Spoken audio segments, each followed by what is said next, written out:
கிறிஸ்துவுக்குள் பிரியமான அன்பு சகோதர சகோதரிகளுக்கு கர்த்தராகிய இயேசு கிறிஸ்து நாமத்தினால் அன்பின் வாழ்த்துக்கள். கர்த்தர் உங்களை ஆஸ்வதிப்பாராக. ஒரு சின்ன செய்தி என்னென்னு கேட்டிங்கன்னா, ஏசியா எழுதின புத்தகம் 55:8 பேப்பர் வாசனம் சொல்லுகிறது, என் நினைவுகள் உங்கள் நினைவுகள் அல்ல, உங்கள் வழிகள் என் வழிகளும் அல்லவென்று கர்த்தர் சொல்லுகிறார். ஒரு சின்ன கதை. ஒரு ஊரில் ஒரு விசுவாசி ரொம்ப வைராக்கியமாக ஜெபம் பண்ணிட்டு இருக்கிறார். சபையில் உட்காந்து வாசம் போட்டு ஜெபம் பண்ணுறாரு. ரொம்ப ஊக்கமாக ஜெபம் பண்ணிட்டு இருக்கிறாரு. ஜெபம் பண்ணிட்டு அந்த விசுவாசி தேவசம் முதல் காத்துட்டு ஜெபம் பண்ணும்போது ஆண்டவர் வார்த்தை கொடுக்குறாரு. நீதிமொழி 23:12 சொல்கிறார், நிச்சயமாக முடிவு உண்டு, உன் நம்பிக்கை வீண் போகாது. உடனே சரி, ஆண்டவர் நமக்கு வாக்குத்தத்தம் கொடுத்துட்டாரு அப்படின்னு, ஆண்டவர் தான் நமக்கு வாக்குத்தத்தம் கொடுத்துட்டாரு. ஆகவே 23:12 நிச்சயமாக முடிவுண்டு, நம்பிக்கை வீண் போகாதுன்னு சொல்லிட்டார். ரைட் அப்படின்னு என்ன பண்ணுறாரு, தைரியமாக ஒரு விசுவாசத்தோடு எந்திரிச்சு போகிறாரு. போகும்போது பார்க்குறாரு, இவர் என்ன காரியத்தை எதிர்பார்த்துட்டு போகிறாரோ அந்த காரியத்தை இன்னும் யாரும் ஒருத்தர் மனுஷன் வருவார், உனக்கு ஒரு உதவி செய்வார் அப்படின்னு ஆண்டவர் சொல்லிடுறாரு. சரி, ஆகவே இந்த வார்த்தையை நம்பி அவர் புறப்பட்டு போகிறார். போகும்போது பார்த்திங்கன்னா ஒரு விசுவாசி ஒருத்தர் நல்லா பளபளப்பான ஒரு பைக்கில் வர்றாரு. ஓ, இவர் தான் ஆண்டவர் சொல்லி புறப்படுறதுன்னு உடனே இவர் அவரை பார்த்து சொல்கிறாரு, ப்ரைஸ் ஆடுங்க. அவர் சொல்ல, ஐயா ப்ரைஸ் ஆடு, நல்லா இருக்கீங்களா அப்படின்னு விசாரிச்சுக்கிட்டு அப்புறம் எங்கேயான்னு பேசிட்டு, சரிங்க நம்ம அவசரமாக போகிறேன் அப்படின்னு போயிடுறாரு. அவர் அடுத்து கொஞ்சம் தூரம் போயிட்டு இருக்கிறாரு. அடுத்து ஒரு வாகனம் வருது, ஒரு கார் வருது. அந்த காரை பார்த்த உடனே அவர் நினைக்கிறாரு, ஓ இவராக இருக்காரோ அப்படின்னு நினச்சிட்டு அவர்கிட்ட போய், ஐயா கதிர் சோதரியா நல்லா இருக்கீங்களா அப்படின்னு, அவரும் நல்லா இருக்கிறையா அப்படின்னு அவரும் போயிடுறாரு. அடுத்து இன்னொரு கார் வருது, அது ஒரு கொஞ்சம் விலை உயர்ந்த காரு. அந்த காரில் வந்தவரை பார்த்துட்டு இவர் ப்ரைஸ் ஆட சொல்கிறாரு. அவர் ப்ரைஸ் ஆடுங்கயா அப்படின்னு சொல்லிட்டு அவரும் போயிடுறாரு. என்னடா அது, இவங்க எல்லாம் போகிறாங்க, விலை உயர்ந்த கார்கள் வந்தது, அதில் விலை உயர்ந்த பைக் வந்தது, யாருமே ஒன்றுமே சொல்லலையே அப்படின்னு சொல்லிட்டு இவர் துக்கத்தோட, ஒரு வேளை அந்த வார்த்தை நம்ம யதார்த்தமாக எடுத்து படிச்சிருப்போம் போல இருக்குது, ஆண்டவர் சொன்ன வார்த்தை இது நம்ம மனசில் தோணுன வார்த்தை போல் இருக்குது அப்படின்னு நினச்சிட்டு அவர் அப்படியே சோகமாக போய் வீட்டில் போய் உட்காந்துடுறாரு. உட்கார்ந்த உடனே உட்காந்துட்டு அவர் அப்படியே யோசனை பண்ணிகிட்ருக்கிறாரு. அங்கேருந்து ஒருத்தர், ஒரு ஏழ்மையான ஒரு மனிதர், ஆடைகளெல்லாம் கசங்கி போய் கிழிந்த நிலையில் ஒரு மனுஷன் வரார். கையில் ஒரு தட்டு, ஒரு பையை எடுத்துகிட்டு வரார்.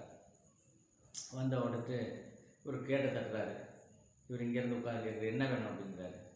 ஐயா உங்களை பார்க்கணும் அப்படின்னு. சாப்பாடு வேணுமா அப்படிங்கிறாரு. இல்லையா, நானே இப்போ தான் ஃபாஸ்டிங் இருந்துட்டு வந்திருக்கிறேன், நீங்கள் என்னை தேடி வந்திருக்கிறீங்க அப்படின்னு சொல்லிட்டு இவர் எந்திரிச்சு போகிறாரு. இல்லையா, நான் உங்களை தாயா பார்க்க வந்தேன், என்னையை பார்க்குறதுக்கு எதுக்கு அப்படின்னு.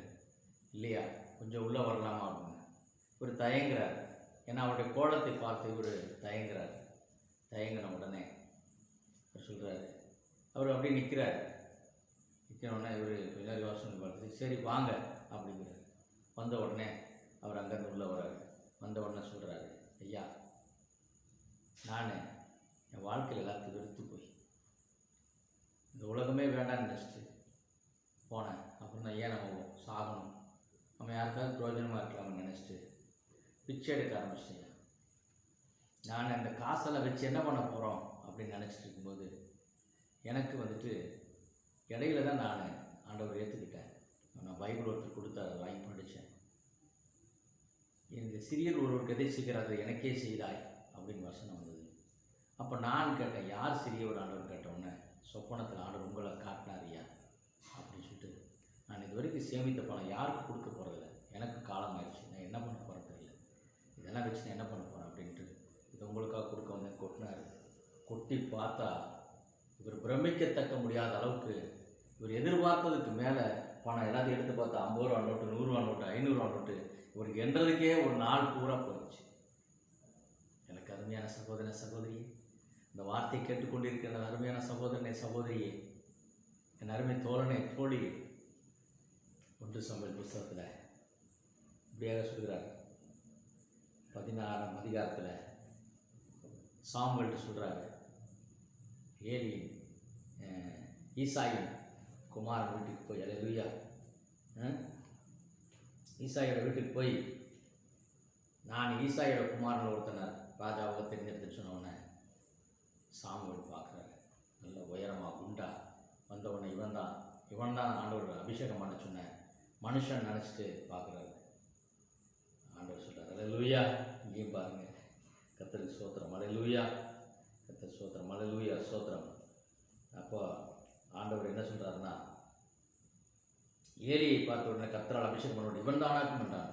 கர்த்தர் சாமுவேலை நோக்கி, நீ இவனுடைய முகத்தையும் இவனுடைய சரீர வளர்ச்சியும் பார்க்க வேண்டாம், நான் இவனை புறக்கணித்தேன். மனுஷன் பார்க்கிறபடி நான் பாரேன்.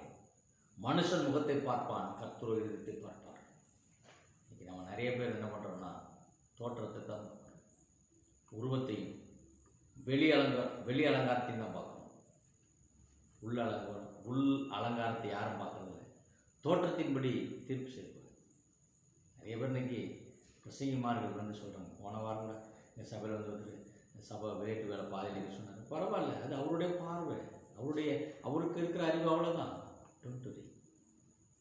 எனக்கென்று உங்களுக்கென்று ஆண்டவர் வைத்திருக்கிறதை ஒரு நாளும் தடுக்க முடியாது, தடை செய்ய முடியாது. வார்த்தை கேட்டுருக்கிற உங்களுக்கு கர்த்தர் ஆசீர்வதிப்பாராக. God bless you all. Praise the Lord.